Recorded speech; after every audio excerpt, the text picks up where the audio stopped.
बैठो। अच्छा, जैसे अब ये देखो, अब क्या करना है, ऑटोमेशन। ऑटोमेशन का मतलब कुछ भी है इस समय तुम्हारे लिए, मान के चलो ऑटोमेशन का मतलब क्या है, प्रोग्रामिंग। कोई भी काम जो मैनुअली हो रहा है, आदमी अपने हाथ से कर रहा है, अगर उसी को मशीन करने लगे तो वही क्या है, ऑटोमेशन। ठीक है, आदमी कोई भी काम करता है तो क्या करता है, मैनुअली करता है, लेकिन भाई ये तो वो हैं उसके मशीन के थोड़े पुर्जे, लेकिन उसको सोचता है ना। आदमी क्या करता है, कोई भी काम जब करता है तो क्या करता है, पहले सोचता है, सोचने के बाद करता है। और सोचने में क्या होता है, हमेशा भैया यही सब बातें होती हैं कि अगर ऐसा होगा तो ऐसा करेंगे, ऐसा होगा तो वैसा करेंगे, ये काम बार बार करेंगे, ये काम एक बार करेंगे, ये काम यहाँ तक हो जाए तो हम ये काम छोड़ देंगे, ये काम तब छोड़ेंगे जब ये काम ख़त्म हो जाए, या ये काम 100 बार करेंगे। ऐसे ही तो करता है आदमी काम। ज़रा सोचो, जैसे अगर हम ये कहें, क्या कहते हैं, कि जैसे मान लो हमें यही मिट्टी गिराना हो, तो दो बातें होंगी। तो हम एक आदमी को करें, एक ठेकेदार को करें और उससे कहें भैया यहाँ हमें क्या चाहिए, 100 ट्रैक्टर माटी चाहिए। तो क्या हमें हर चक्कर में बताना होगा उसे कि मिट्टी चाहिए? नहीं, हमने बोल दिया 100, वो समझ गया, और वो उसी काम को जहाँ से मिट्टी ला रहा है और जहाँ ले आके रख रहा है, उसी काम को बार बार रिपीट करेगा कि नहीं, रिपीट करेगा, जाएगा आएगा जाएगा आएगा। यही चीज़ क्या है, इसी को बोलते हैं लूप। ये क्या है, लूप है ना। उसी चक्कर, वही चक्कर काट रहा है तो क्या कर रहे हैं, लूप है कि नहीं ये चीज़। तो अब ये भी हो सकता है कि हम किसी को, ठेकेदार को कह दें भैया हमें ये नहीं पता, इतना पैसा है, हमें ठेका देना है। अब हमें नहीं पता 100 चक्कर लगेगा कि 150 चक्कर लगे, है ना। तो कोई भी काम हम कभी भी किसी को करने के लिए कहते हैं, मान लो हम नहीं कर रहे हैं, हम दूसरे से ही करवा रहे हैं, चाहे जो हो, तो हम क्या करते हैं, अपनी कंडीशन उसे बता देते हैं, अपनी चीज़ें उसे बता देते हैं, फिर इसके बाद उसे उस हिसाब से वो आदमी या वो मशीन करती है ना। अब बात करें यहाँ जैसे प्रोग्रामिंग की, या जो भी है, कोई भी लैंग्वेज हो, कुछ भी हो, बातें हर जगह क्या हैं, सेम है। अब जैसे तुम देख रहे हो, तुम्हारा ये है, दुनिया भर की वेबसाइटें बनी पड़ी हैं, दुनिया भर के काम कर रही हैं, है ना, वो सोच भी रही हैं। अब जैसे तुम ही हो, पेमेंट करते हो कहीं, फ्लिपकार्ट से कुछ ऑर्डर करने के लिए, ऑर्डर किए, पेमेंट किए, पेमेंट करोगे, अगर तुम्हारे अकाउंट में पैसा कम है तो पेमेंट होगा, नहीं होगा, क्योंकि जिसने वो सॉफ्टवेयर बनाया है उसमें ये कंडीशन डाली है कि जब वो सामान ऑर्डर कर रहा है तो सामान की कीमत देखो और उसके अकाउंट का बैलेंस देखो। अगर बैलेंस सामान की कीमत से ज़्यादा है, अगर लग गया है कि नहीं, यदि अगर वो बोलो तो क्या बोलोगे, यदि बोलोगे, या उसी को बोलोगे तो क्या बोलोगे, इफ़ बोलोगे। इफ़ मतलब भी क्या होता है, अगर या यदि होता है ना। तो मेरा मतलब है एक चीज़ ये कि कोई भी काम हम करते हैं तो हम लोग क्या करते हैं, हमारे पास क्या होती हैं, दो तीन चीज़ें होती हैं, हमारी कुछ कंडीशंस होती हैं, ठीक है, उन्हीं कंडीशन के हिसाब से हम अपने एक्शन परफॉर्म करते हैं। और बात रही प्रोग्रामिंग या प्रोग्रामर की, तो हर आदमी जो ज़िंदा है और जो जिसके पास दिमाग है, वो हर आदमी प्रोग्रामिंग कर रहा है।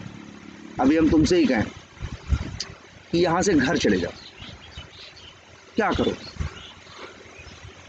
ऐसा तो नहीं मुड़ोगे सीधे चले जाओगे और दीवार पेड़ से लड़ जाओगे, क्योंकि तुमको ये चीज़ पता है कि जाएंगे, अगर सामने ये आए, कुछ आता है तुम्हें ये पता है कि अगर कुछ सामने आएगा तो हम क्या ले लेंगे, देखेंगे लेफ़्ट या राइट रास्ता किधर है, पहले ये देखेंगे जाने का रास्ता किधर से है, फिर देखेंगे उन दोनों रास्तों में वहाँ तक जाने का रास्ता कौन सा नज़दीक है, कौन सा रास्ता ऐसा है क्या है छोटा है, फिर वहाँ से हम राइट ले लेंगे, फिर कहीं जाके लेफ़्ट ले लेंगे।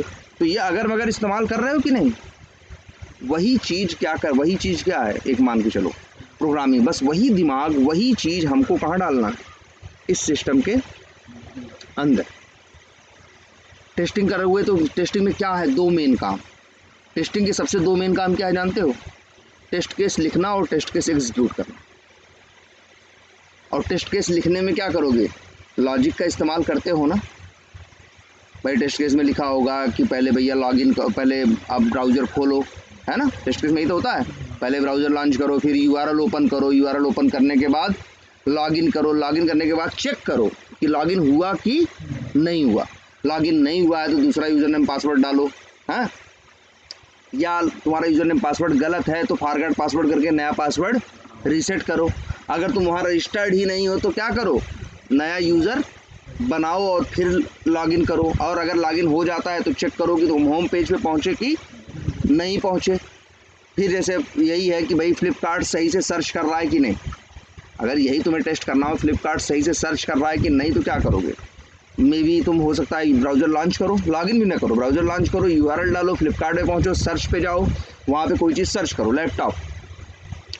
अब सर्च बटन में क्या करो, क्लिक करो, ढेर सारे रिजल्ट आएंगे। अब तुम चेक करोगे जितने रिजल्ट आ रहे हैं वो लैपटॉप से रिलेटेड होने चाहिए। अगर उसमें से कुछ भी होगा, मान लो वहाँ सर्च में जूता भी आ रहा,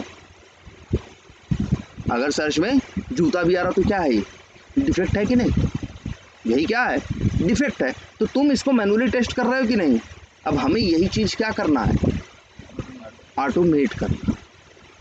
यही हमें क्या करना है, ऑटोमेट करना है। अब ऑटोमेट करना है, हम तो अगर मगर जान रहे हैं कि अगर ऐसा होगा तो बात है क्या, सब सही है। तो अगर हम तो अगर मगर जान रहे हैं, लेकिन अब कंप्यूटर थोड़ी ना अगर मगर जानता है।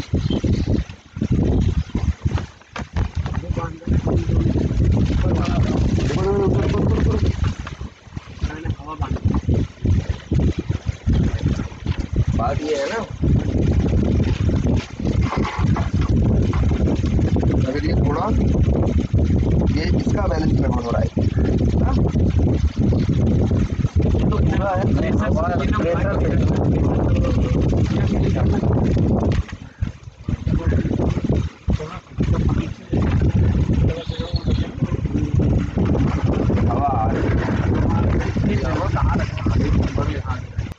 मतलब ये कि तुमको कहीं ना कहीं क्या करना है, वही जो तुम करते हो अगर मगर वही तुम्हें कंप्यूटर को समझाना।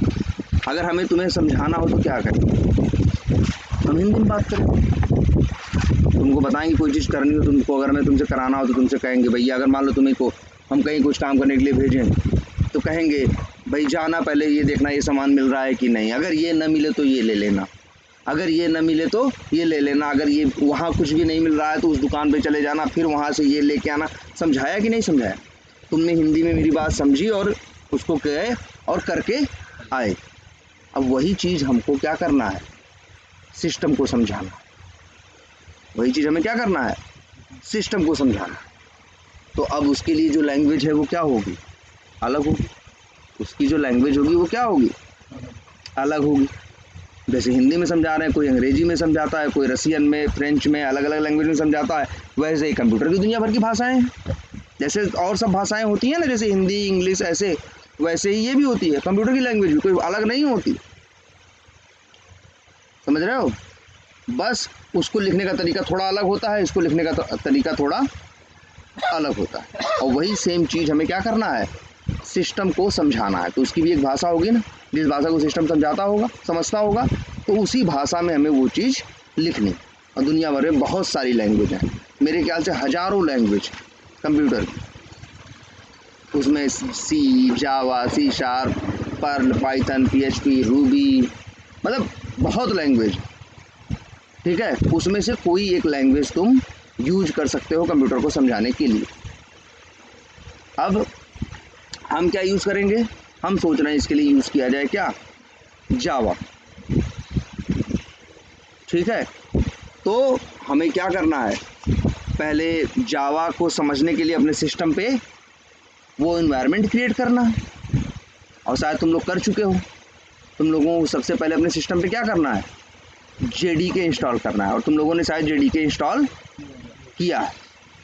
और इसके बाद प्रोग्रामिंग करोगे। प्रोग्रामिंग तुम क्या कर सकते हो, प्रोग्रामिंग तो तुम नोटपैड पे भी कर सकते हो, लेकिन नोटपैड पे कोई हेल्प नहीं मिलती। तो हेल्प मिलने के लिए तुम क्या कर सकते हो, कई दुनिया भर में एडिटर आते हैं, उनमें से कोई एडिटर यूज़ कर सकते हो, जैसे इक्लिप्स है, इंटेलीजे है, मतलब दुनिया भर बहुत से, नेटबीन्स है, बहुत से एडिटर हैं जो जावा को सपोर्ट करते हैं, तो किसी एक उसमें प्रोग्रामिंग कर सकते हो। ठीक है। और एक चीज़ कि जैसे अच्छा एक बात ये हमने कहा तुमसे ये काम करने के लिए, ठीक है, तो हमने कहा तुम जाओ ये काम करना, तो तुम कहोगे इसमें ज़रूरत है किस चीज़ की?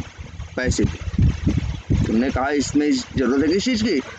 पैसे की। तो हमने कहा ठीक है, तो पैसा क्या है? पैसा 100 रुपये है, 200 रुपये है, 500 रुपये है? नहीं।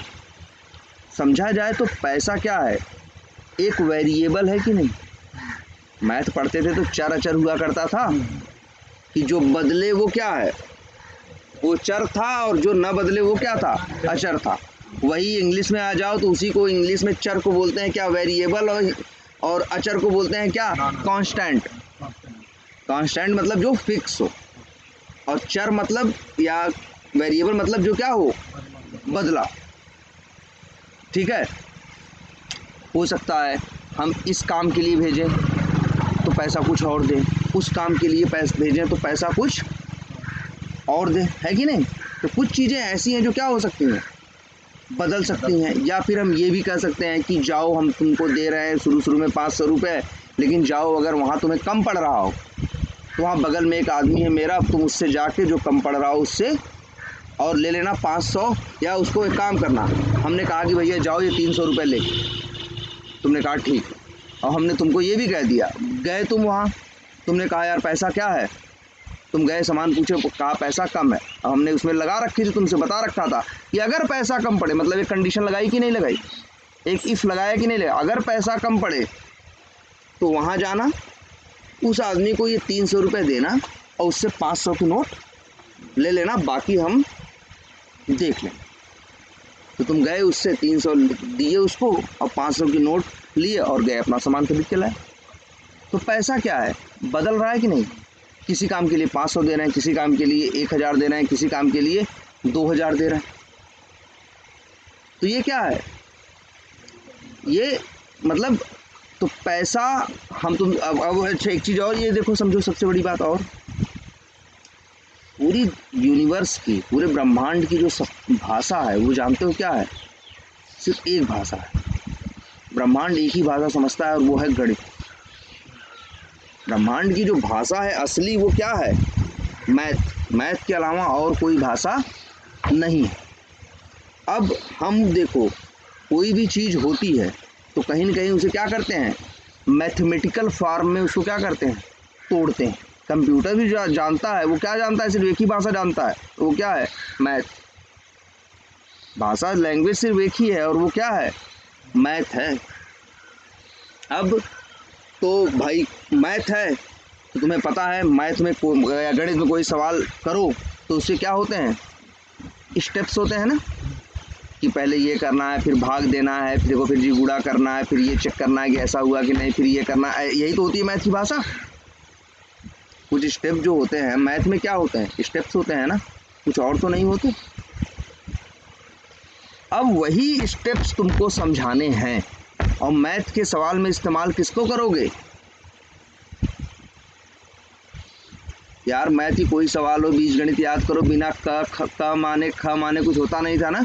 वही क को ही तो चर कहते थे, क को ही क्या कहते थे? चर, या उसी को इंग्लिश में क्या बोलते हैं? वेरिएबल, जो वेरी कर सके। किसी सवाल में क का मतलब 100 था, किसी सवाल में क का मतलब 500 था, क का कोई फिक्स मतलब नहीं था। मानते हो कि नहीं?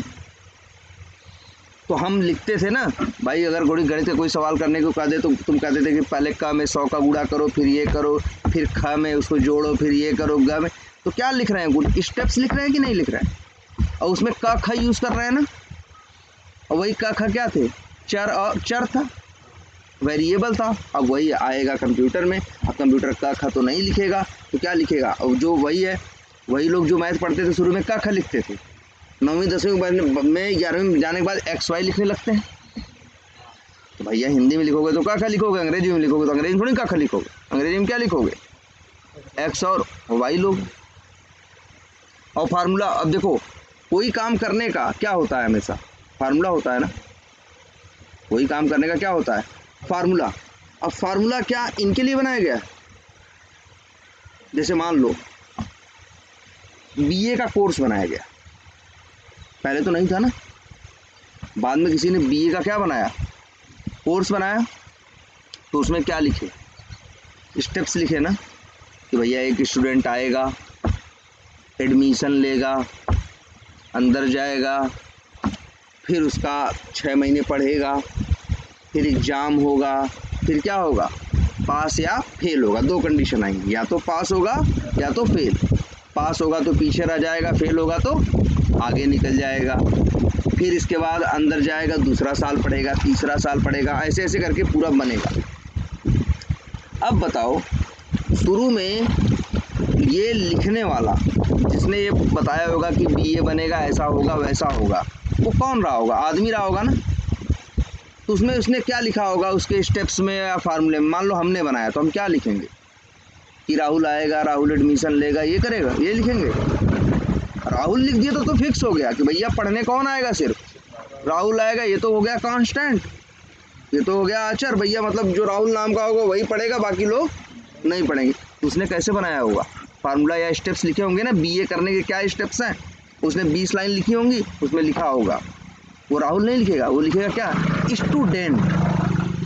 अब स्टूडेंट राहुल भी हो सकता है, ऋतिक भी हो सकता है, सचिन भी हो सकता है, कोई भी हो सकता है कि नहीं हो सकता।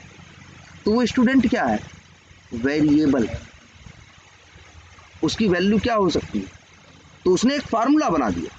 अब उस फार्मूले में राहुल डालोगे तो राहुल बीटेक करके बीए करके निकलेगा, सचिन डालोगे तो सचिन बीए करके। एक फार्मूला बनाया कि नहीं बनाया। ऐसी ही कुछ भाषा है इस कोड की। कोड में ज़्यादा कुछ नहीं, सिर्फ स्टेप्स हैं। उन स्टेप्स में, लेकिन एक स्टेप की चीज़ दूसरे स्टेप में यूज होती है कि नहीं भैया। जो फर्स्ट सेमेस्टर करेगा, पास होगा, वही तो सेकंड सेमेस्टर में जाएगा। एक स्टेप क्लियर करोगे तो दूसरे स्टेप में जाओगे कि नहीं जाओगे। तो एक स्टेप से दूसरे स्टेप पे जाने के लिए हम बोलेंगे क्या, हम कहेंगे ना, हम ये थोड़ी कहेंगे राहुल अगर पास होगा तो सेकंड सेमेस्टर में जाएगा।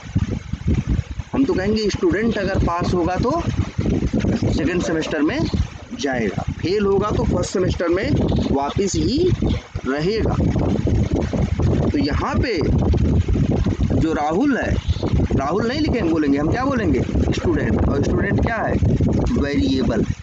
जैसे गणित में करते थे, माना का बराबर ये। अब हम मुझे फार्मूला लिख रहे हैं, फार्मूला है हमें पता। अब जैसे परसेंटेज का फार्मूला है तो किसी भी नंबर का परसेंटेज निकालता है ना, क्योंकि उसका एक फार्मूला है। भाई परसेंटेज निकालने में 2 चीज़ चाहिए होती है ना, कितना नंबर, किसी का परसेंटेज बोलें तो कितना है और कितना टोटल है, 2 चीज़ चाहिए ना। मान लो कितना है वो x है और कितना y है, कितना टोटल है वो क्या है, y है। तो फार्मूला क्या होगा, x गुणे 100/y। उसमें x का कोई मतलब नहीं है, ऐसा नहीं x 500 होगा या y 1000 होगा भैया। उस सवाल में, किसी सवाल में x कुछ हो सकता है और किसी सवाल में y कुछ हो सकता है ना। तो बस ऐसे ही तुम्हारा कंप्यूटर चलेगा, ठीक है, ऐसे ही तुम्हारा कंप्यूटर चलेगा। अब हमें क्या करना है, अब हमारे पास एक भाषा है और वो है क्या, जावा। हमें पहले जावा को थोड़ा सा इसका इन्वायरमेंट समझना है। पहले थोड़ा इन्वायरमेंट समझाओ, जेडीके, जेआरई और लिप्स के बारे में, और उसके बाद फिर स्टेप्स के बारे। फिर ये बताओ, देखो कि क्लास जावा है तो जावा क्या कहती है। पहले हम तो कहेंगे पहले क्लास बता देना, कुछ एक मेथड एक पहले बनाना विदाउट मेन, उसको चलाने की कोशिश करना, नहीं चला फिर तुम बताओ, इस बात हम बताएंगे, ठीक। मतलब बहुत, बस वही प्लान हमें, हाँ भाई कोई भी हो, कोई भी काम करोगे तो क्या बनाओगे, प्लान बनाओगे। प्लान तुम्हारा छोटा हो सकता है, प्लान तुम्हारा बड़ा हो सकता है, प्लान सही हो सकता है, प्लान गलत हो सकता है, लेकिन प्लान बना रहा है हर आदमी ना। तब हर आदमी नॉर्मल प्रोग्रामिंग जानता है, ये जानता है। और किसी भी आदमी को प्रोग्रामिंग सिखाना ये संभव है। न ये भी बता दें तुमको, न इसमें फिजिक्स चाहिए, न केमिस्ट्री चाहिए, न हिस्ट्री चाहिए, न ज्योग्राफी चाहिए, और न कोई बहुत बड़ी मैथ चाहिए। सिर्फ गुणा भाग जोड़ घटाना जिसको आता हो उतना ही चाहिए, इससे ज़्यादा प्रोग्रामिंग में कुछ नहीं है। बाकी सिर्फ क्या है, बाकी लॉजिक है। और लॉजिक तो लगा रहे हो ना, कौन लॉजिक नहीं लगा रहे हैं? आप पागल से पागल आदमी भी किसी को बेवकूफ़ बनाने का लॉजिक लगा रहा है, किसी को चूतिया बनाने का लॉजिक लगा रहा है, हर आदमी लगा रहा है। तो ये ईजिली कोई भी लगा सकता है, ये बस ये समझ। बस अब हमें ये करना होगा, जैसे अभी तुम ही हो, तुमसे कह दें कि अब यही एक प्लानिंग अंग्रेज के साथ जाके बैठ के बनाओ, तो तुम्हारे लिए क्या हो जाएगा, थोड़ा मुश्किल हो जाएगा। क्यों? क्योंकि हो सकता है तुम्हें अंग्रेज की भाषा नहीं आती या फ्रेंच की भाषा नहीं आती, तो तुम्हें क्या सीखनी होगी, थोड़ी सी उसकी बस भाषा, कि ये लोग प्लानिंग को क्या बोलते हैं, ये लोग क्या इशारा करते हैं। जैसे हो सकता है हम लोग कुछ और इशारा करते हो किसी काम के लिए, वो कुछ और इशारा करता हो, तो उसकी भाषा थोड़ी सी क्या करनी होगी, समझनी होगी। लेकिन प्लानिंग का रूल क्या होगा, सेम होगा ना। कोई भी काम करेंगे तो प्लानिंग का रूल क्या होगा, सेम होगा। बस हो सकता है थोड़ी सी भाषा, व्यवहार और ये चीज़ें क्या हो, थोड़ी बहुत अलग। ठीक है, चलो बताओ।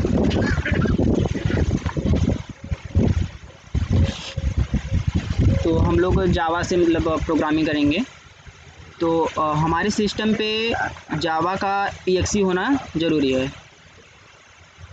अगर हमें अपने सिस्टम पे देखना है हमारे सिस्टम में EXE है या नहीं, तो कमांड प्रॉम्प्ट खोलो, CMD। पहले बता दो EXE क्या होती है।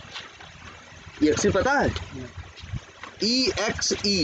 EXE मतलब होता है क्या, जैसे दुनिया में हर तरह की फाइल होती है ना, वर्ड फाइल देखे होगे, एक्सेल फाइल देखे होगे, हर तरह की फाइल देखे हो ना, तो हर फाइल की एक पहचान होती है, उसके आखिरी का वर्ड, उसे बोलते हैं क्या, उसका एक्सटेंशन। क्या बोलते हैं? जैसे अगर एक वर्ड फाइल होगी तो उसका नाम होगा समथिंग .doc, अगर एक्सेल फाइल होगी तो .xls, अगर एक नोटपैड है तो .txt, अगर जो वेबसाइट खोलते हो वो क्या होती हैं, .html। तो हर फाइल का क्या होता है, एक एक्सटेंशन होता है, जिससे ये पता चलता है कि इसकी पहचान क्या है ना। ऐसे ही एक एक्सटेंशन होता है क्या, .exe। EXE का मतलब जानते हो क्या होता है, एग्जीक्यूटेबल, या एक तरह से एग्जीक्यूटेबल बोलो, या एक तरह से बोलो क्या, रनेबल, जो क्या किया जा सके, रन किया जा सके। दुनिया भर का कोई भी सॉफ्टवेयर तुम डाउनलोड करते होगे, कभी भी तुमने किया हो, कोई सॉफ्टवेयर दुनिया का डाउनलोड किया होगा यूज करने के लिए, तो डाउनलोड करते होगे तो वहाँ फोल्डर होता होगा। जैसे डाउनलोड किए, मान लो हमको फोटोशॉप चाहिए, तो हम फोटोशॉप डाउनलोड करेंगे और उसका फोल्डर खोलेंगे। अब अंदर जब जाओगे तो वहाँ सब फाइलें होंगी, वहाँ एक .exe फाइल होगी, जिसको बोलेंगे क्या, एग्जीक्यूटेबल फाइल या क्या, रनेबल फाइल। जब उसी को क्या करोगे, डबल क्लिक करो, तब वो क्या होगा, 10-15 मिनट लेगा और क्या हो जाएगा, इंस्टॉल हो जाएगा। जैसे JDK इंस्टॉल किए थे ना, तो जो डाउनलोड किए थे वो क्या थी, EXE थी। वो क्या थी, EXE मतलब एग्जीक्यूटेबल वो फाइल। जैसे देखो वर्ड फाइल जो है वो एग्जीक्यूटेबल नहीं है, नोटपैड की फाइल वो एग्जीक्यूटेबल नहीं है। बहुत सी फाइलें होंगी जब तुम नेट से डाउनलोड करोगे तो उनमें आगे नाम में क्या होगा, समथिंग नाम होगा, और डॉट क्या होगा, EXE। मतलब EXE अगर कोई है फाइल तो मतलब है उसको सिस्टम पे इंस्टॉल किया जा सकता है। कोई भी फाइल अगर विंडोज़ सिस्टम यूज़ कर रहे हो, जैसे ये विंडोज़ 10, 7, 8, 9 कुछ भी यूज़ करोगे, तो हमेशा इस बात को याद रखो कि जब भी कोई फाइल यूज़ करोगे तो उसे क्या करोगे, डबल क्लिक करोगे, वो उसे इंस्टॉल करोगे ना, तो इंस्टॉलेशन हमेशा किससे होगा, एग्जीक्यूटेबल फाइल से होगा। और एग्जीक्यूटेबल फाइल का एक्सटेंशन क्या होता है, .exe। कुछ एक्सटेंशन इनको दिखा दो, जैसे तुम फोटो देखते हो ना, पिक्चर फोटो जो देखते हो उसका भी एक्सटेंशन होता है, .jpg, .bmp, .png, समझ रहे हो। JPG की फाइल फ़ोटो रहेगी छोटी साइज की रहेगी, मतलब 50-100 KB में आएगी। PNG भी ऐसे रहेगी 100-150 KB में आएगी, उसी रेंज में रहेगी। लेकिन जैसे .bmp की कोई फ़ोटो हो तो 3-4 MB की हो। तो ये सब क्या है, उसके एक्सटेंशन है, ठीक है। जैसे हमारे यहाँ नहीं होता, अब जैसे देखो एक्सटेंशन यहाँ नहीं लगा होता, जैसे हमारे यहाँ है एक्सटेंशन। अब जैसे तुम्हारे नाम में कॉमन नहीं है, जैसे यादव है तो यादव तुम्हारा क्या कहा जाएगा, एक्सटेंशन। पाल तुम्हारा क्या है, एक्सटेंशन। अब तुम यादव अकेले नहीं हो, तुम पाल अकेले नहीं हो, हजारों लाखों हैं, है ना। और लेकिन तुम्हारे नाम के आगे लास्ट में क्या जुड़ा, एक्सटेंशन का मतलब तुम्हारे नाम के आगे अंतिम में जुड़ने वाला, जिससे ये पहचान हो। जैसे तुम्हारा एक्सटेंशन हाई लेवल पे कहें तो तुम्हारा एक्सटेंशन क्या है कि इंसान हो, ह्यूमन हो। किसी का एक्सटेंशन क्या है कि भाई कुत्ता है। कुत्ता अकेला थोड़ी ना है, आदमी अकेला थोड़ी ना है। अब हजारों लाखों हैं, लेकिन जो लाखों हैं सबके आगे एक्सटेंशन क्या होगा, सेम है कि नहीं, कि भाई डॉट क्या है, कि भाई डॉट यादव है, किसी के नाम में आगे यादव है, किसी के नाम में पाल है, किसी के नाम में कुछ है, किसी के नाम में कुछ है। तो वो जो लास्ट वाला वो क्या है, एक्सटेंशन। और वो सबके लिए क्या है, सेम। लेकिन ये नाम क्या हो सकता है, अलग अलग हो सकता है। तो ऐसे .exe भी क्या है, एक एक्सटेंशन है। उन जो फाइलें तुम्हें क्या करनी है अपने सिस्टम पे, विंडोज़ सिस्टम पे इंस्टॉल करनी है। लेकिन एक बात और बताएं, विंडोज़ के अलावा और भी ऑपरेटिंग सिस्टम होते हैं ना, जैसे मैक होता है, जो एप्पल का अगर एप्पल यूज़ करोगे तो एप्पल पे विंडोज़ नहीं चलता, एप्पल पे क्या चलेगा, मैक चलेगा, जिसको बोलते हैं क्या, मैकिंटोश OS। या तो जो मैक है उसके सिस्टम पे कोई चीज़ इंस्टॉल करनी है तो उसका एक्सटेंशन exe नहीं होता। उन लोगों ने अपनी दुनिया, मैक वालों ने जो अपनी दुनिया बनाई है उसमें उसका नाम होता है क्या जानते हो, DMG, क्या, .dmg। और विंडोज़ वालों ने क्या बनाई है, .exe। तो अगर तुम्हें अपने सिस्टम पे जावा इंस्टॉल करनी है तो उसका सॉफ्टवेयर चाहिए होगा।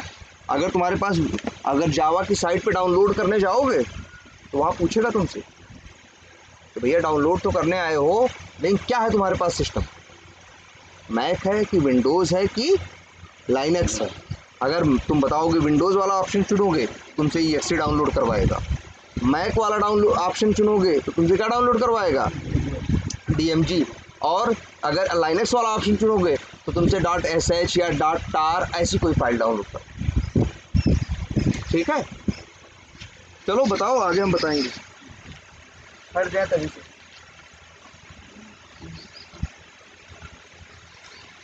तो अगर हम ये देखना है कि हमारे सिस्टम में जावा का exe इंस्टॉल है या नहीं, तो हम लोग विंडोज़ R करके वहाँ पे cmd टाइप करेंगे, जैसे विंडोज़ R और cmd। ये है कमांड प्रॉम्प्ट। यहाँ पे हमें लिखना है जावा स्पेस -वर्जन। तो दिया है ना जावा वर्जन, ये मतलब कि 8.0191 ये वर्जन हमारे सिस्टम में इंस्टॉल है। अगर ये इंस्टॉल नहीं होगा तो यहाँ पे एक कुछ मतलब मैसेज देगा कि ये फाइल सिस्टम में नहीं है। और अगर हम इंस्टॉल करेंगे तो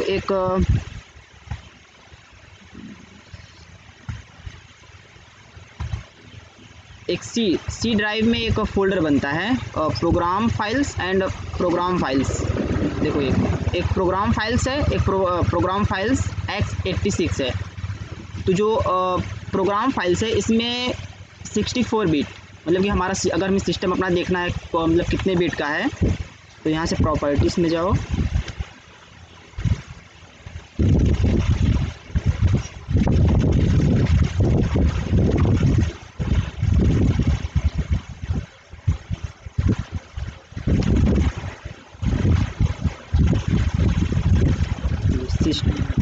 ये सिस्टम टाइप 64 बिट,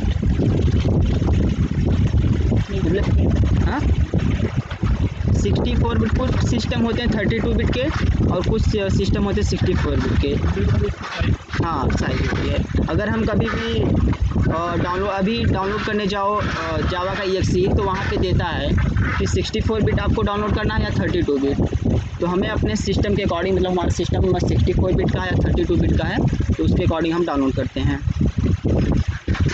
अगर हमारा सिस्टम 64 बिट का है तो हम वहाँ पे जो EXE होगा हम 64 बिट का डाउनलोड करेंगे, और अगर हमारा सिस्टम 32 बिट का है तो हम 32 बिट का डाउनलोड करेंगे। और अगर आप लोगों ने मतलब डाउनलोड किया होगा तो जाके जावा के ओरेकल से, तो यहाँ पे हमें दो चीज़ मिलता है, एक देता है JDK डाउनलोड करने के लिए और एक JRE। तो दोनों में फ़र्क होता है। जो JRE होता है, जावा रन टाइम इन्वायरमेंट, इसका फुल फॉर्म होता है जावा रन टाइम इन्वायरमेंट। ये क्या करता है, बेसिकली इसका यूज़ मतलब अगर मैं अपने सिस्टम में जावा का कोड करूं और फिर उसके बाद मैं तुम्हें दे दूं कि जाओ इसे चलाओ, तो उसको चलाने के लिए, मतलब जो हमने कोड लिखा वो कोड तुम्हें चलाने के लिए तुम्हारे सिस्टम में JRE होना चाहिए। JRE, जावा रन टाइम इन्वायरमेंट। JRE क्या करता है कि ये एक कंपाइलर होता है।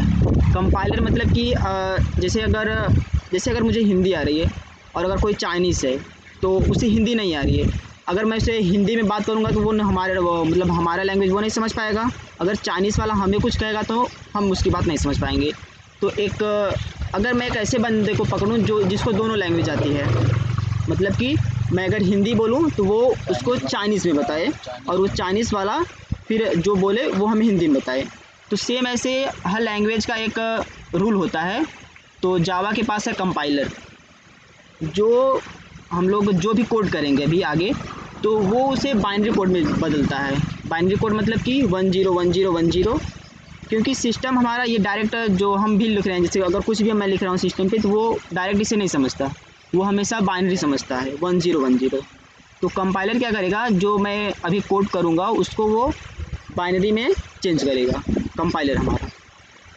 तो JRE क्या करेगा कि जो तुम्हारे सिस्टम में उस फाइल को चलाएगा। और JDK का क्या काम होता है, जावा डेवलपमेंट किट होता है। इसका यूज़ अगर कोड करने के लिए होता है। अगर मैं कोड करूं तो मुझे JDK चाहिए। देखो, तुम्हें सिर्फ क्या करना है, तुम्हें जो मैं फ़ाइल दिया उसे सिर्फ चलाना था, तो आप लोग को JRE चाहिए। और अगर मैं अपने सिस्टम में कोड कर रहा हूँ और कोड करूँगा सही है गलत, उसके लिए मैं इसको चलाऊँगा भी, तो हमें JDK और JRE दोनों चाहिए। क्योंकि मैं पहले कोड करूँगा, कोड करने के लिए मुझे JDK चाहिए, और फिर मैं कोड सही किया या नहीं अपने साइड से उसे चेक करने के लिए मेरे सिस्टम में JRE भी होना चाहिए। क्योंकि वो JRE क्या करेगा, उस कोड को कंपाइल करेगा, चलाएगा। तो अगर हम JRE अगर डाउनलोड करने गए होंगे तो वहाँ पे JRE JDK दोनों मिलता है। तो शायद सभी लोगों ने JDK डाउनलोड किया होगा, क्योंकि अगर JDK को हम इंस्टॉल करेंगे तो वो JDK और JRE दोनों देता है। और अगर तुम JRE सिर्फ डाउनलोड करके इंस्टॉल करोगे तो सिर्फ तुम्हें JRE मिलेगा। और इंस्टॉल करने के बाद तो प्रोग्राम्स फाइल्स में एक देखो फ़ोल्डर बनती है। जब इंस्टॉल करोगे जावा, उसके बाद एक देखो फ़ोल्डर बनती है जावा नाम से। जब तक जावा आप लोग नहीं इंस्टॉल किए रहेंगे तब तक नहीं बनेगा। जब इंस्टॉल हो जाएगा तो एक जावा नाम का फ़ोल्डर बनेगा, जिसमें देखो JDK और JRE दोनों इंस्टॉल है। तो ये हो गया हमारा इंस्टॉलेशन। और JRE इंस्टॉल मतलब JDK इंस्टॉल करने के बाद हम लोग कोड नोटपैड पे भी कर सकते हैं। अगर हमने कुछ कोड किया नोटपैड पे,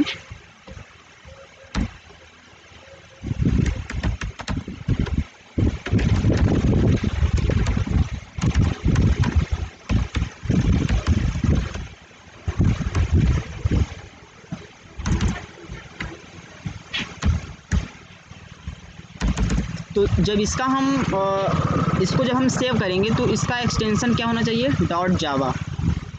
क्योंकि हमारे पास बहुत सारी फाइलें हैं। अगर मैं नोटपैड पे सेव करूं तो बहुत सारी फाइलें होती हैं, सबका एक्सटेंशन अलग होता है।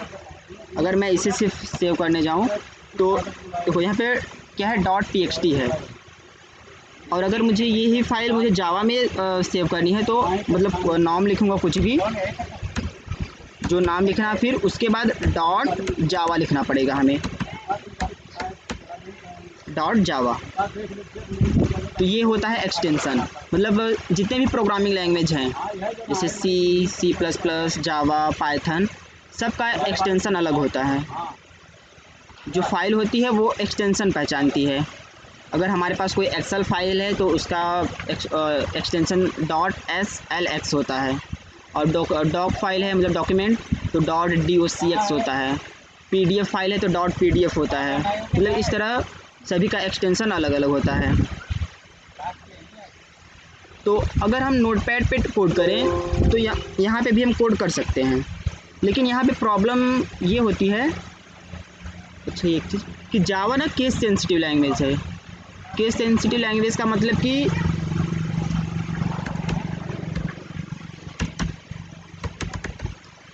केस सेंसिटिव लैंग्वेज का मतलब होता है ना कि वो देखो, जैसे मैं लिखा हूँ ऋतिक, इसमें आर कैपिटल है और नीचे वाले में और स्मॉल है, तो ये दोनों में डिफरेंस समझता है।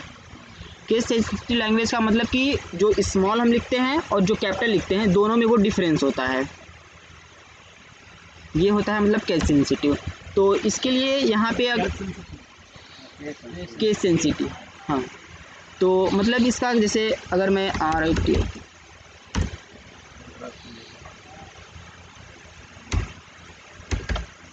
ये सब जावा सबको अलग अलग मानेगा।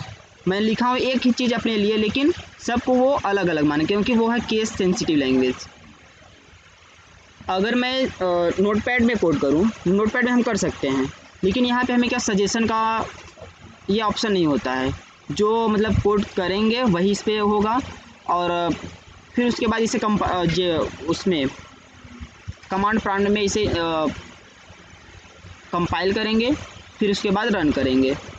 और अगर यही कोड मैं इक्लिप्स में करूं तो इक्लिप्स में हमें वहाँ पे सजेशन मिलता है। अगर मैं कुछ गलत कर रहा हूँ, जैसे कि वहाँ पे हमें सजेशन मिलता है। अगर मैं यहाँ पे जैसे कि यहाँ पे एक ब्रैकेट्स अगर मिस कर दूँ तो यहाँ पे हमें नोटपैड कुछ सजेशन नहीं देगा, क्योंकि अभी आगे चल के हमें जो एप्लीकेशन हमें ऑटोमेशन करना है, हमें बहुत सारे कोड करने हैं। अगर वो मैं नोटपैड पे करूँ तो बहुत लेंदी हो जाएगा, प्लस उसके बाद हमें यहाँ पे गलतियाँ करने की भी चांसेस ज़्यादा हो सकती हैं। और अगर यही मैं इक्लिप्स पे करूँ तो वहाँ पे हमें सजेशन मिलता है, जिससे वहाँ पे इजी होता है थोड़ा सा कोड करने में।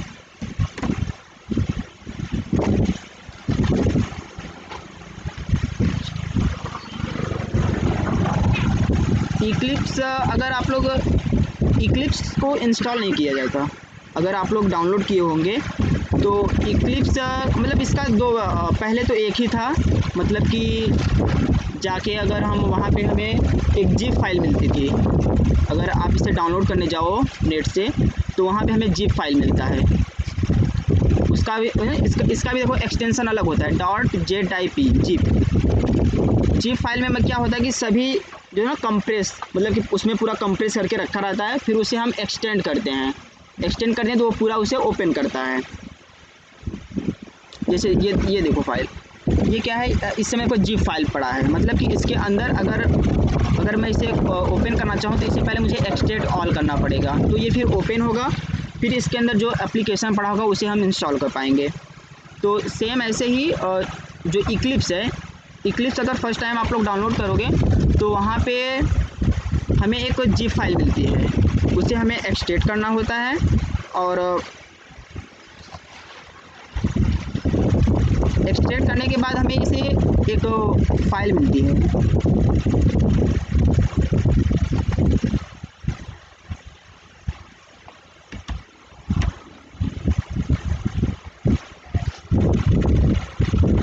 जब एक्सट्रैक्ट करेंगे तो सबसे नीचे देखो ये जो दिख रहा है इक्लिप्स JEE ऑक्सीजन, हमने इसे एक्सट्रैक्ट किया है और हमें ऐसे फोल्डर मिलेगी। मतलब थोड़ा सा वहाँ पे टाइम लगता है एक्सट्रैक्ट होने में, लगभग 2-4 मिनट। उसके बाद ये फाइल मिलती है, इसको ओपन करो तो देखो यहाँ पे जो ये आइकॉन बना है इक्लिप्स, यही है इक्लिप्स। इसे हमें इंस्टॉल करने की ज़रूरत नहीं पड़ी। अगर हम कोई भी एप्लीकेशन इंस्टॉल करते हैं उसका एक्सटेंशन होता है .exe, उस पर हमें डबल क्लिक करते हैं तो हमसे 2-3 बार आता है नेक्स्ट करने के लिए। लेकिन इक्लिप्स आप लोग करोगे तो ऐसा कुछ नहीं होगा। लेकिन अब इसका एक इंस्टॉलर वर्जन भी आ चुका है जिसे हम इंस्टॉल भी कर सकते हैं। तो इसको अगर इस पर हम डबल क्लिक करें तो यहाँ से हमारा इक्लिप्स स्टार्ट हो जाएगा।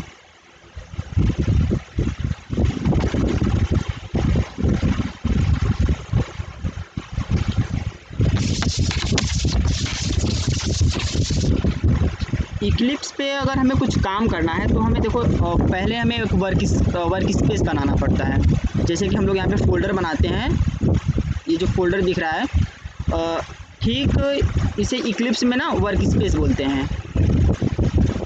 तो देखो यहाँ पे हमें जैसे कि अगर हमें कोई भी काम करना है तो पहले इक्लिप्स कहेगा कि आपको काम कहाँ करना है, जो आप लोग करोगे हमें एक फ़ोल्डर बताओ या फिर एक बना दो। तो अगर हमें फ़ोल्डर बनाना है तो देखो यहाँ पे चूज़ पे क्लिक करो। अगर हमें पहले से हमने फ़ोल्डर बना के रखी है तो यहाँ पे हम ब्राउज़ कर सकते हैं। ब्राउज़ करके जहाँ पे हमने फ़ोल्डर रखा है, अगर डेस्कटॉप पे रखा है तो डेस्कटॉप पे जाकर उसे मैं सेलेक्ट कर सकता हूँ। और अगर यहाँ से डेस्कटॉप, अगर मैं इसके बाद यहाँ पे कोई नाम दे दूँ जैसे न्यू जावा का कोई फ़ोल्डर हमारे सिस्टम पे नहीं पड़ा है तो इक्लिप्स क्या करेगा, जाएगा डेस्कटॉप पे, वहाँ पे वो न्यू जावा बना देगा वो।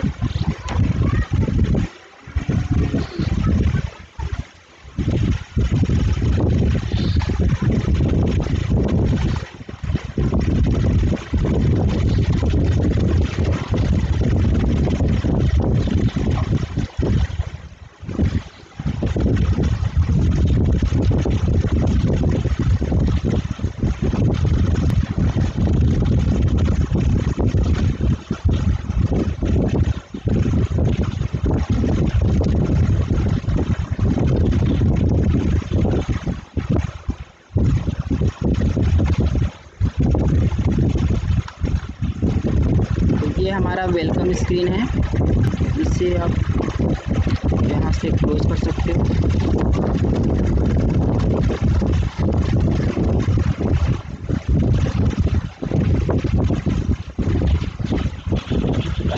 ये हमारा हो गया इक्लिप्स। इसमें अगर हमें कोड करना है तो सबसे पहले हमें प्रोजेक्ट क्रिएट करना होता है। फाइल पे यहाँ पे न्यू पे जाओ और एक प्रोजेक्ट है, प्रोजेक्ट पे जाओ और एक देखो यहाँ पे जावा प्रोजेक्ट दिया है, इसको करो और नेक्स्ट करो।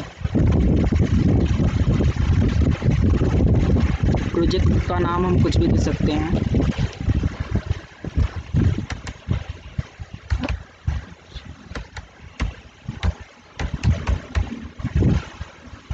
फिर उसके बाद नेक्स्ट।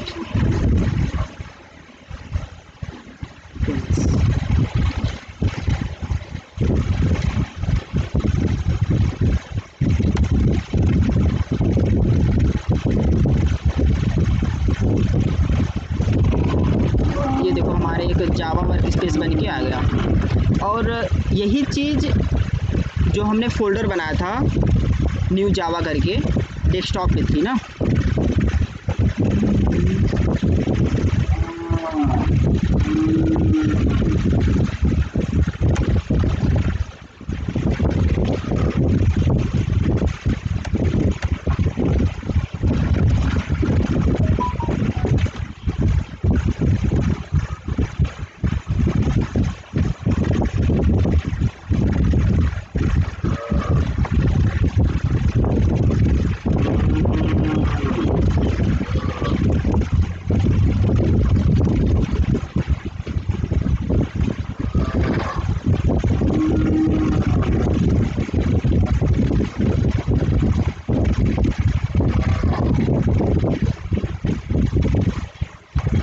यहाँ पे देखो एक ऊपर कॉर्नर पे न्यू जावा का फ़ोल्डर बना है।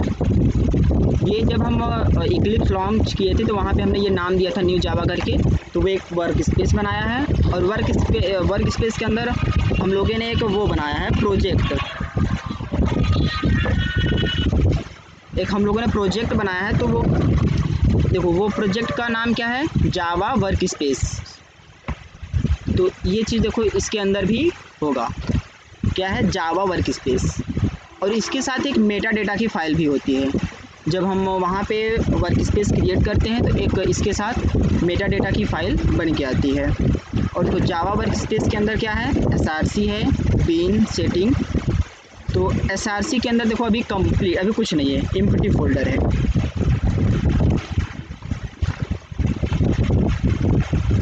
तो हमारा पहले हमने वर्क स्पेस किया, वर्क स्पेस क्रिएट किया, उसके बाद हम लोगों ने प्रोजेक्ट बनाया। अब प्रोजेक्ट के SRC पे अगर हम क्लिक करो यहाँ पे, फिर उसके बाद हमें पैकेज बनाना होता है, सोर्स फाइल। इसके अंदर जितना भी हम काम करेंगे, मतलब कि अभी हमारे पास क्या होगा, अभी तो स्टार्ट है, लेकिन अभी आगे चल के हमारे पास ढेर सारी क्लासेस हो जाएंगी। तो वो क्लास क्या है कि सब इसमें अलग अलग डिवाइड होती हैं। मतलब कि पैकेज होगा, पैकेज का मतलब कि इसके अंदर कुछ अलग होगा, फिर एक और पैकेज बनाएंगे। मतलब पैकेज का क्या मतलब है कि इसके मतलब एक पैकेज में एक ढेर सारी क्लास होंगी, लेकिन वो सब एक चीज़ से रिलेटेड होंगी। फिर दूसरी पैकेज बनेगी, इसमें एक चीज़ रिलेटेड होगी। तो ये हो गया हमारा पैकेज होता है। तो इसके अंदर हम क्लास बनाते हैं, पैकेज भी पैकेज बनाते हैं। तो पैकेज का एक मतलब नेमिंग कन्वेंशन का सबका रूल होता है। तो इसका रूल ये है कि सभी लेटर इसके स्मॉल में होने चाहिए। देखो अगर मैं कैपिटल से लिखता हूँ, ये तो स्मॉल से कैपिटल से लिख रहा हूँ, तो एक देखो यहाँ पे दे रहा है discouraged package name by convention, package name usually start with a lower letter. मतलब कि इसका कहना है कि इसका जो पैकेज का नाम है हम वो लोअर लेटर से लिखेंगे, मतलब स्मॉल लेटर से। ये वो नहीं देगा।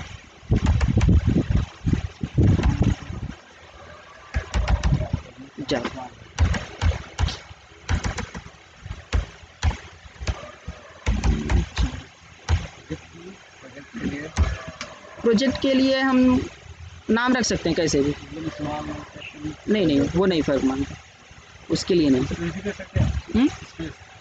किस में प्रोजेक्ट के नाम स्पेस दे सकते हो, पैकेज में नहीं,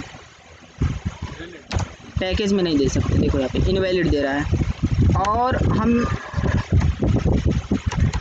कोई स्पेशल कैरेक्टर भी नहीं यूज़ कर सकते सिवाय इसके डॉट हम यूज कर सकते हैं। अभी डॉट का भी यहाँ पे मतलब होता है अंडर कर सकते हो, मतलब अंडर स्कोर और डॉट ये कर सकते हो, और बाकी का ये सब नहीं कर सकते। देखो हमने स्पेशल कैरेक्टर दिया स्टार, लेकिन वो क्या कह रहा है कि इनवैलिड है। तो न्यू जावा फिनिश करते हैं। तो देखो अभी ये क्या है, अभी देखो इम्पटी है, जो ऐसे बॉक्स बना भी है इम्पटी है। और जो यहाँ पे हम काम कर रहे हैं मतलब कि इक्लिप्स पे, इस जो जावा वर्क स्पेस है, हमने बताया ना एक वर्क स्पेस है, एक फ़ोल्डर, सेम जैसे वो फोल्डर होता है वही इक्लिप्स में वर्क स्पेस होता है। इसके अंदर SRC है, और फिर SRC में मैंने एक पैकेज बना न्यू जावा। तो ये चीज़ देखो सेम यहाँ पे भी ऐसे हो रही है। देखो जावा वर्क स्पेस के अंदर पहले खाली SRC है, मतलब बीन है, सेटिंग है, एक SRC है। इसके अंदर जितना भी हम वो लोग काम करेंगे इसके अंदर आएगा। SRC ओपन किया, देखो वहाँ पे हमने भी नाम दिया ना न्यू जावा करके, प्रोजेक्ट का नाम, सॉरी हाँ पैकेज का नाम हमने दिया ना न्यू जावा करके। तो न्यू जावा करके यहाँ पे फोल्डर बना। अभी ये क्या है, इम्पटी है। अब इसके अंदर हमें क्या बनाना है, क्लास। राइट क्लिक करो, न्यू पे जाओ, क्लास। और क्लास का नाम भी जावा में नेमिंग कन्वेंशन इसका भी होता है। क्लास का नाम हमेशा कैपिटल से स्टार्ट होता है। पहला लेटर क्या होगा, कैप्स होगा। देखो एम दिया, कुछ नहीं, लेकिन जब स्मॉल एम दे रहे हैं तो ऊपर देखो दे रहा है कि type name is discouraged bye convention, type Java type name usually start with upper case. तो हम लोग अपर केस से स्टार्ट करते हैं, माई। अगर इसे है ना मुझे माई क्लास लिखना है और इसमें स्पेस नहीं दे सकते आप लोग। जो क्लास का नेम है इसमें स्पेस नहीं होगा। तो माई क्लास एक कैमल केस होता है ना, पहला लेटर तो कैपिटल रहेगा, लेकिन उसके बाद हम लोग कैमल केस फॉलो करते हैं। मतलब जितना भी वर्ड होगा सबका पहला लेटर कैप्स में होगा। हाँ, पहला वर्ड कैप्स होगा। तो देखो हमने क्या, हाँ अंडर स्कोर यूज़ कर सकते हो। तो माई क्लास हो गया। अब यहाँ पे फिनिश करते हैं। तो एक ये हमें क्लास बना के दे दिया और यही चीज़ हमें देखो हमने क्लास का नाम दिया, एक ये क्या दिया पब्लिक क्लास, फिर क्लास का नाम लिखा और ये तो अंडर स्कोर बोलते हैं, अंडर स्कोर दे दिया। लेकिन यही चीज़ अगर हम नोटपैड में करते तो वहाँ सब हमें मैनुअली टाइप करना पड़ता। पैकेज का नेम भी पब्लिक क्लास, माई क्लास, फिर जो हमने दिया कर्ली ब्रेसेस, ये सब वहाँ पे हमें मैनुअली टाइप करना पड़ता। देखो माई क्लास। अब देखो इस फोल्डर में हम देखते हैं, देखो यहाँ पे एक माई क्लास बना के दे दिया अंदर भी, new Java my class. My class के अंदर देखो यहाँ पे भी वही कोड पड़ा है। जो हम इक्लिप्स पे करेंगे वहाँ ये बैकएंड में जो वर्क स्पेस बनाया है यहाँ पे भी वही कोड होता रहता है। मतलब कि जो वहाँ हम कर रहे हैं वो यहाँ पे सेव होता रहता है। जो उसने वर्क स्पेस बनाया वही उस वर्क स्पेस में ये देखो हमें वो बार बार सेव करने का ऑप्शन नहीं दे रहा है, क्योंकि पहले ही वो कहा कि आपको कोड कहाँ करना है, तो हमने उसको इस पर बता दिया जगह। अब वो जितना हम यहाँ पे करते जाएंगे वो वहाँ पे मतलब सेव करता रहेगा। हाँ, और जैसे कहाँ पे अगर हम जैसे यहाँ पे आगे अगर माई क्लास का नेम अगर मैं चेंज कर दूँ, हाँ यहाँ से अगर यहाँ से हम हटा देंगे तो वहाँ पे हमें एरर देने लगेगा, क्योंकि यहाँ पे अगर जो हाँ अगर यहाँ पे अगर हम चेंजेस कुछ करेंगे तो वहाँ पे फ़र्क पड़ेगा। देखो जैसे अगर मैं यहाँ से आके इसका नाम मैं नाम चेंज कर देता हूँ,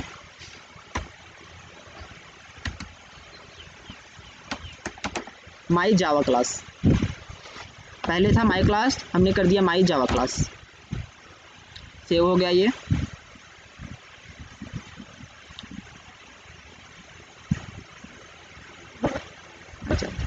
अभी देखो न्यू जावा है। अब इसे हम रिफ्रेश करते हैं।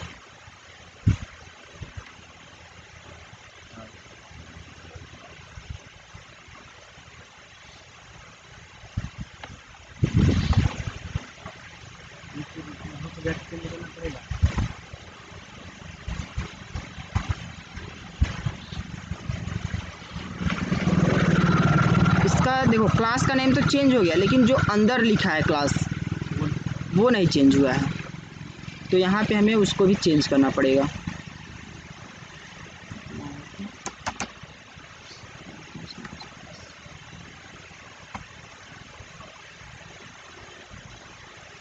तो अगर वहाँ पे हम कुछ चेंजेस करते हैं तो यहाँ पे हमें आके रिफ़्रेश करेंगे तो वो फिर हमें ये जब पूरा रिफ़्रेश होगा तो फिर दिखेगा।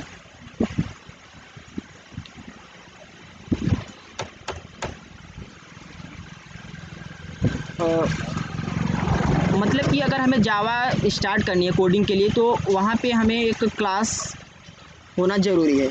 अगर हम पैकेज यहाँ पे न लिखें, अगर मैं यहाँ पे से पैकेज हटा दूँ तो भी चल सकता है, कोई इशू नहीं आएगा।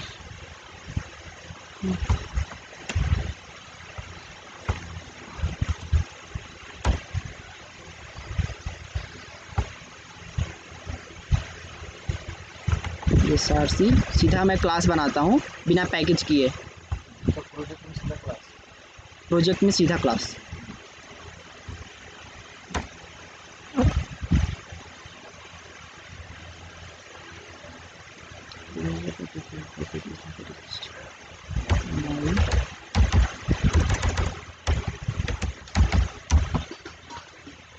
देखो यहाँ पे अब क्या आया, यहाँ पे कोई पैकेज नेम नहीं है, सिर्फ क्लास है। और उसका देखो यहाँ पे एक शो रहा है डिफ़ॉल्ट पैकेज, मतलब डिफ़ॉल्ट पैकेज है लेकिन उसका कोई नाम नहीं है।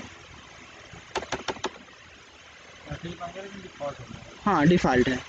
तो अब अगर इसके अंदर मुझे कोड करना है तो इसके अंदर एक हमें मेथड बनाना पड़ेगा। मेथड यहाँ पे मैं डायरेक्ट कोड नहीं कर सकता, क्लास है, क्लास के अंदर हमें मेथड्स बनाने होंगे, मेथड्स के अंदर हमें कोड करना है। तो हाँ नहीं डायरेक्ट हम ऐसा क्या है कि जावा नहीं प्रोवाइड करता। जावा कहता है कि अगर आपको कोड मतलब कुछ इसके भी रूल्स हैं, अगर आपको कोड करने हैं तो क्लास बनाओ, क्लास के अंदर मेथड्स होंगे, फिर मेथड्स के अंदर आप कोड कर सकते हो। मेथड होते हैं कई प्रकार के। तो देखो हम लोग बनाते हैं पब्लिक स्टैटिक वाइड। देखो इतना लिखने के बाद हमें मेथड का नाम देना होता है, मतलब कि जो हमारे मेथड का क्या नाम है, और मेथड का नाम भी देने का नेमिंग कन्वेंशन होता है। इसका क्या होता है कि स्टार्टिंग लेटर्स कैपिटल होगा और बाकी कैमल केस फॉलो करता है, जैसे योर मेथड। उसके बाद ये आपका ब्रैकेट्स होगा क्लोज, मतलब ओपन एंड क्लोज, फिर सेमी कॉलन। देखो सेमी कॉलन हमने सिर्फ एक ही बार किया, उसके बाद इंटर किया तो एक सेमी कॉलन ये इक्लिप्स प्रोवाइड करता है कि खुद से ये बंद कर देता है। लेकिन अगर ये चीज़ अगर हम जावा में करते तो वहाँ पे हमें नोटपैड में अगर करते तो वहाँ पे कर्ली ब्रेसेस हमें ओपन करते हैं तो हमें क्लोज भी हमें ही करना पड़ता। तो अब इसके अंदर हम कोड लिख सकते हैं। देखो पब्लिक का एक मॉडिफायर होता है, मॉडिफायर का मतलब ये देखो पब्लिक ही है, मतलब इसका एक्सेस इस प्रोजेक्ट तक, जो हमने प्रोजेक्ट बनाया है जावा वर्क स्पेस, इसके अंदर अगर मल्टीपल अभी तो एक क्लास है, अभी फ्यूचर में मल्टीपल क्लास होंगे हमारे पास, तो इसका एक्सेस मतलब इस मेथड का एक्सेस हर क्लास तक होगा। जितने अभी इसके अंदर क्लास बनेंगे, क्लास में पैकेज में, हाँ वही बता रहा ना, मतलब कि इस अगर मैं पैकेज, हाँ पैकेज, क्योंकि इसके अंदर इस वर्क स्पेस के अंदर मल्टीपल अभी पैकेज बनेंगे, तो उस पैकेज तक सभी जगह इस क्लास को हम यूज़ कर सकते हैं। जब ये पब्लिक है तो पब्लिक का मतलब कि हर जगह ये अवेलेबल है इस प्रोजेक्ट तक। और उसके बाद स्टैटिक होता है, एक स्टैटिक होता है, एक नॉन स्टैटिक होता है। तो अभी ये आपको एक दो क्लास के बाद इसके बाद बताया जाएगा। और वाइड भी, ये दोनों चीज़ें भी एक दो क्लास के बाद बताई जाएगी। और उसके बाद हम लोग लिखते हैं मेथड नेम, और उसके बाद ये मेथड नेम के बाद ब्रैकेट्स ओपन एंड क्लोज। नहीं नंबर से नहीं शुरू कर सकते, नाम के बाद नंबर दीजिएगा। नाम के बाद नंबर दे सकते हैं, नाम के बाद नंबर दे सकते हैं, लेकिन स्टार्टिंग से हम यूज़ नहीं कर सकते। और देखो अभी ये एरर दे रहा है क्योंकि ये कोड इक्लिप्स भी ये क्या प्रोवाइड करता है कि साथ साथ में ये कंपाइल करता रहता है कोड को। देखो यहाँ पे हमने एक प्रकार से नहीं रन नहीं, कंपाइल करता है। रन अभी नहीं, रन करेंगे तो वो प्रोग्राम को पूरा एग्जीक्यूट करके फिर देगा। कंपाइल अलग होता है, रन अलग होता है। कंपाइल क्या करता है कि इस कोड को जो हमने नहीं इस कोड को वो कंपाइल करता रहता है। कंपाइल का मतलब इस कोड को वो बाइनरी लैंग्वेज में चेंज करता रहता है, 1010 में चेंज करता रहता है। और रन करेंगे तो वो जो कंपाइल हुए कोड को उसका जो आउटपुट आएगा वो हमें शो होता है। तो देखो ये एरर दिया क्योंकि अभी कोड कंपाइल हुआ और कंपाइलर इसे मतलब ऐसा आप नहीं कर सकते हैं। ये कंपाइलर का वो जावा का रूल है कि स्टार्टिंग आप न्यूमेरिक या फिर स्पेशल कैरेक्टर से नहीं कर सकते। और अगर देखो मैं यहाँ पे वाई कैपिटल कर दूँ ना तो एरर नहीं देगा, क्योंकि ये उसका एक स्टैंडर्ड ये है कि आप छोटे स्मॉल लेटर से शुरू कर सकते हैं। उसका ये रूल नहीं है कि आप नहीं इसी से स्टार्ट करें, उसका एक स्टैंडर्ड होता है। योर मेथड, अगर मैं इसके अंदर कोड लिखता हूँ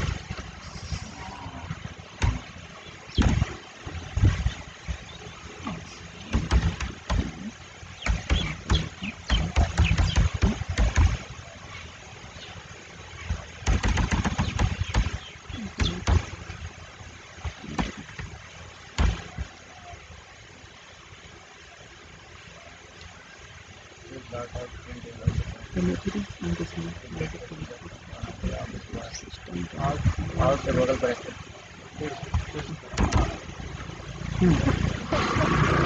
तो सिस्टम एक क्लास है, और आउट और प्रिंट एलन क्या है, मेथड है। आउट हमें नहीं पता है। तो सिस्टम एक क्लास है, मतलब कि देखो जैसे ये माई क्लास है ना, ये माई क्लास क्या है, हम बना रहे हैं, लेकिन ये जो सिस्टम है, सिस्टम क्या है, पहले से ही ये जावा ने बना के रखा है। देखो ये देखो JR यहाँ पे दिख रही है ना, ये सब जो जार दिख रहे हैं, इसके अंदर यही सब पड़े हैं।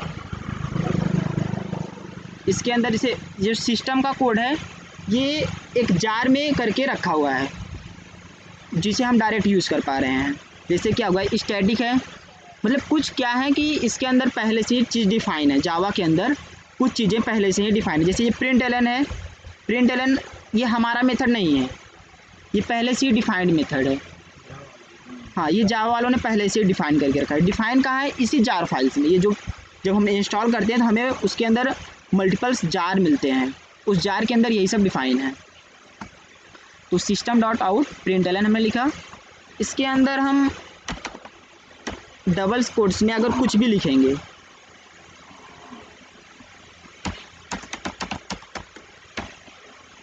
जैसे हमने एक सेंटेंस लिखा ही इज ए बॉय, तो डबल कोट्स में अगर हम कुछ भी लिखेंगे तो ये सेम इट इज़ प्रिंट होगा हमारे आउटपुट पे।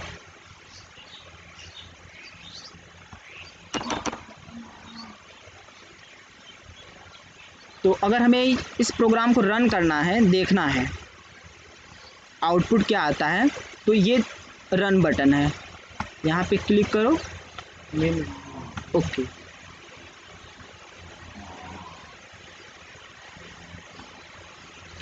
तो यहाँ पे देखो क्या कह रहा है, the selection can not be launched and there are no recent launch. तो मतलब क्या है कि अभी इसके अंदर ये फाइल हम डायरेक्ट लॉन्च मतलब कंपाइल तो हो रहा है, बट इसे एग्जीक्यूट नहीं कर सकता। इसके अंदर एक कंपाइलर होता है, JDK के पास, JRE के पास एक कंपाइलर होता, सॉरी JVM क्रिएट करता है, JVM जावा वर्चुअल मशीन। वो क्या करता है कि वो हमारे सिर्फ मेन मेथड को पहचानता है, इसके अंदर मेन मेथड होना चाहिए। अगर वो कंपाइलर तो कोड कंपाइल किया, लेकिन JVM क्या करता है, वो हमारा जो मेन मेथड है वो डायरेक्ट वहाँ से कोड रीड करता है। अगर वो JRE में है, JRE में होगा, JRE में मतलब हम रन कराएंगे तो पहचाने का नहीं हो सकता। हाँ तो इसलिए पहले लिखना जरूरी है। हाँ, पहले हम मेन मेथड होना चाहिए।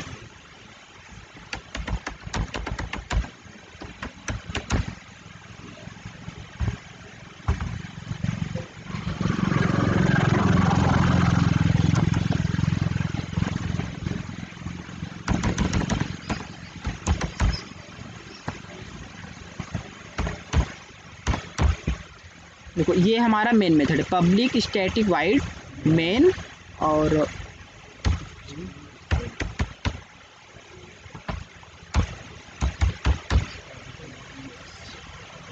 देखो ये क्या है, public static wide main method सिर्फ जो इतना हमने स्टेटमेंट लिखा है, अगर मैं इसमें कुछ भी चेंजेस कर दूं, मतलब कुछ भी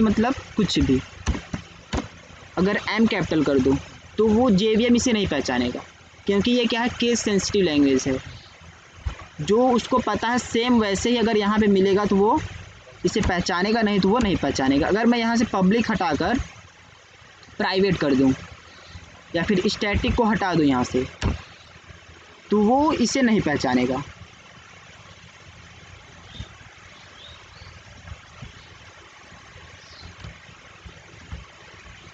तो अगर मुझे देखो वो JVM क्या है, हमारे मेन मेथड को पहचान लेगा, लेकिन इसके अंदर अभी कुछ कोड नहीं है, इसके अंदर कुछ हमने कोड नहीं किया है, तो वो फिर आएगा, इसे चलाएगा, वो कंसोल पे मतलब कुछ प्रिंट नहीं होगा, बस वो मतलब एग्जीक्यूट हो जाएगा हमारा प्रोग्राम, लेकिन हमें कुछ कंसोल पे दिखेगा नहीं, क्योंकि हमें यहाँ पे कुछ ऐसा लिखा नहीं जो हमें दिखे। और ये हमें मेथड चलाना है, तो इस मेथड को चलाने के लिए हमें जो मेथड नाम है, इस मेथड को मेन मेथड में हमें कॉल करना पड़ेगा। मतलब कि मेन मेथड के अंदर योर मेथड, अब क्या करेगा, JVM आएगा, पहले हमारा मेन मेथड पढ़ेगा, मतलब वो मेन मेथड को रीड करेगा, फिर उसके बाद उसे मिलेगा योर मेथड। योर मेथड को वो पढ़ मतलब इसको अभी एग्जीक्यूट करेगा तो वो आएगा इस में योर मेथड के अंदर। उसके अंदर फिर क्या लिखा है, system dot out println he is a boy. तो मतलब इस लाइन को वो एग्जीक्यूट करेगा,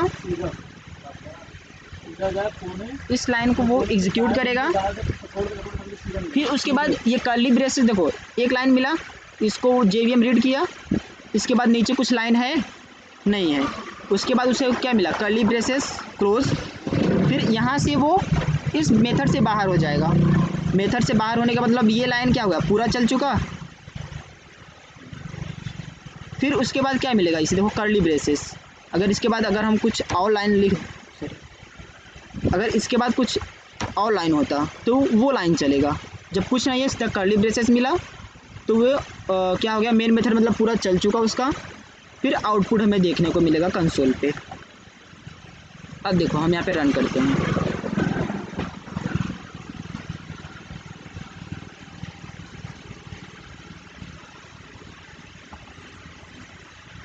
ही इज ए बॉय, ये हमारा कंसोल पे हमें प्रिंट हुआ।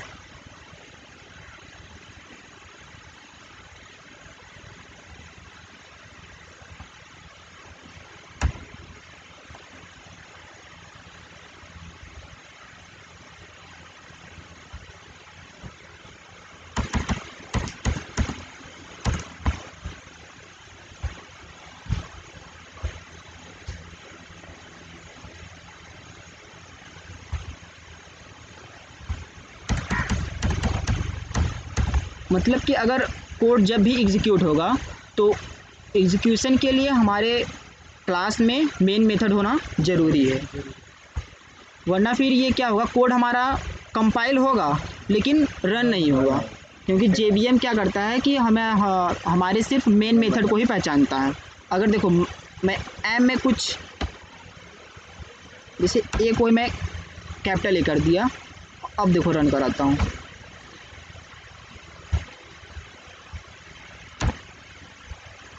एक एरर दिया, देखो यहाँ पे दिया कि main method not found in class, और किस क्लास में कह रहा है, माई क्लास में। Please define the main method as, मतलब कैसे डिफाइन करना ये भी बता रहा है कि सेम ऐसे होना चाहिए। मतलब कमियां बता, हाँ एरर में ये भी बताएगा कि मतलब क्या गलती है, क्या गलती है, कहाँ आर्गूमेंट कहाँ पे, हाँ वो चेंज कर सकते हैं।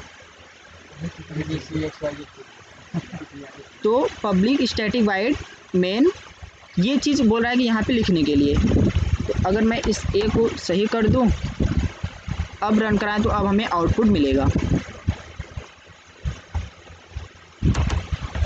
एक मैं लाइन यहाँ पे और लिख देता हूँ, देखो ये इक्लिप्स का फीचर है। अगर मैं SYS sys out लिख के कंट्रोल स्पेस करूँ, बोला ना सजेशन मिलता है, तो कंट्रोल स्पेस करूँ तो ये पूरा system dot out dot println लिख देता है। ये इक्लिप्स अपना फीचर प्रोवाइड करता है। और इसको मैं डबल कोट्स में, तो अब देखो अगर हमारा JVM कैसे रीड करेगा, आएगा मेन मेथड को रीड किया, इसके अंदर वो पाया क्या, पहले योर मेथड है, मतलब योर मेथड कॉल हो रहा है। देखो अगर कहीं पे मेथड की पहचान क्या होती है, इसके साथ ना ये जो ब्रैकेट्स है ये लगा रहता है। अगर कहीं पे मेथड कॉल हो रहा है तो ये देखो, ये सिस्टम क्या है, क्लास है, लेकिन println क्या है, मेथड है। println के पास देखो क्या है, ये जो क्या बोलते हैं इस ब्रैकेट्स को, मतलब ये छोटा ब्रैकेट्स है, ये देखो println के साथ लगा, लेकिन सिस्टम के साथ नहीं लगा है, क्योंकि सिस्टम क्या है, क्लास है, और println हमारा मेथड है। जो println है ये मेथड है, ये पहले से ही मतलब JVM में जो JRE है उसके अंदर सब डिफाइन है। देखो ये चलेगा तो आएगा योर मेथड, योर मेथड पे आएगा, यहाँ भी ये पहला लाइन पड़ेगा system dot out println, इसके अंदर जो लिखा है वो एज इट इज़ हमारे कंसोल पर प्रिंट करेगा। तो he is a boy print होने के बाद ये इसके अंदर अब अगली लाइन कुछ नहीं है, आएगा ये कर्ली ब्रेसेस ओपन है तो फिर यहाँ पे आ जाएगा, मतलब ये लाइन चल चुकी। उसके बाद ये लाइन मिलती है तो system dot out println, फिर उसमें क्या लिखा है ऋतिक लिखा है तो ऋतिक प्रिंट करेगा, फिर उसके बाद कर्ली ब्रेसेस क्लोज है, तो वो मतलब मेन मेथड उसका पूरा चल चुका और कंसोल पे वो पूरा प्रिंट कर देगा।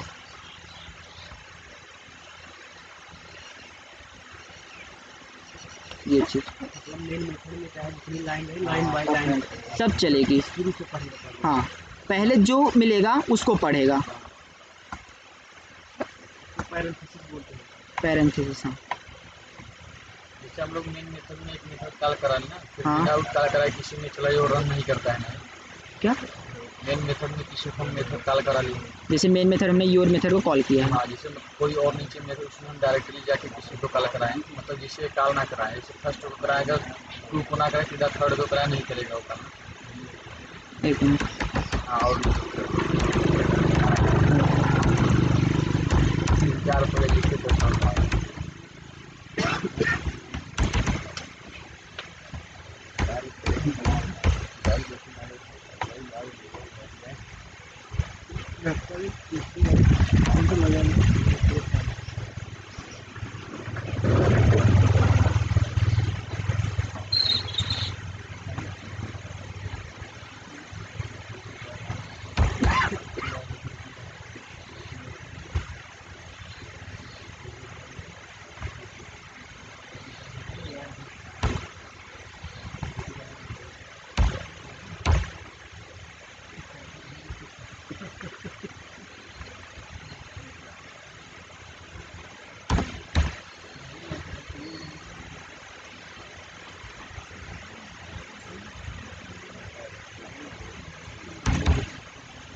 ये हो गया। हाँ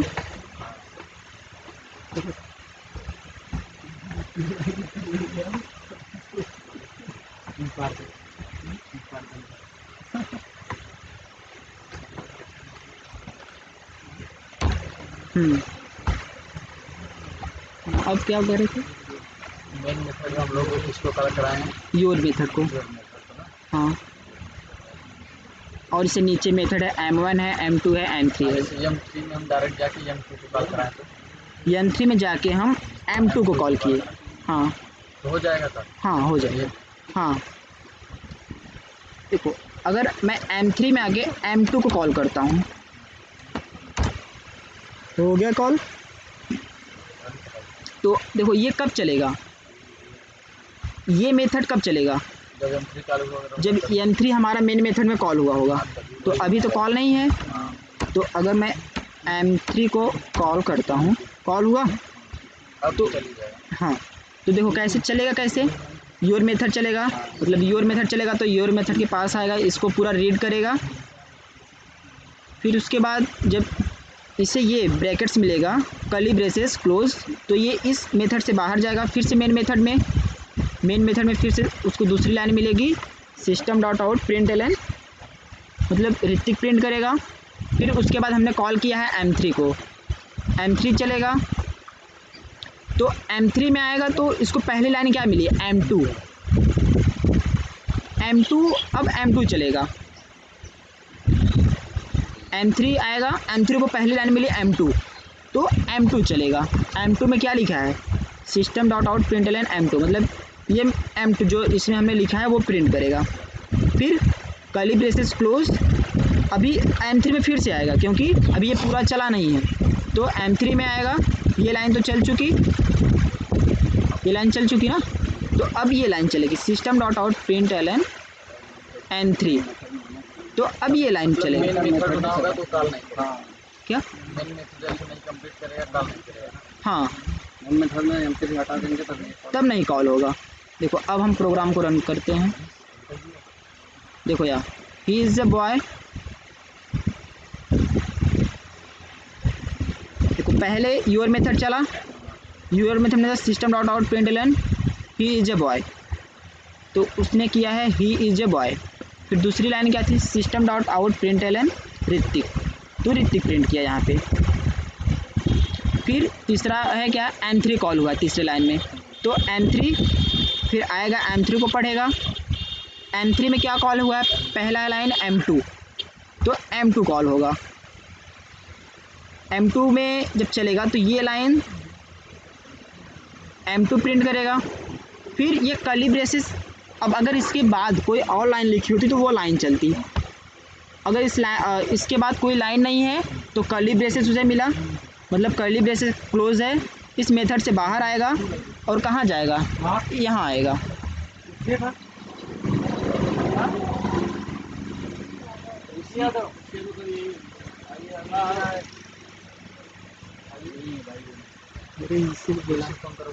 तो M3 कॉल होगा, देखो मतलब ये M2 चल चुका, फिर ये लाइन चलेगी M3, तो देखो यहाँ पे ये पूरा प्रिंट हुआ है।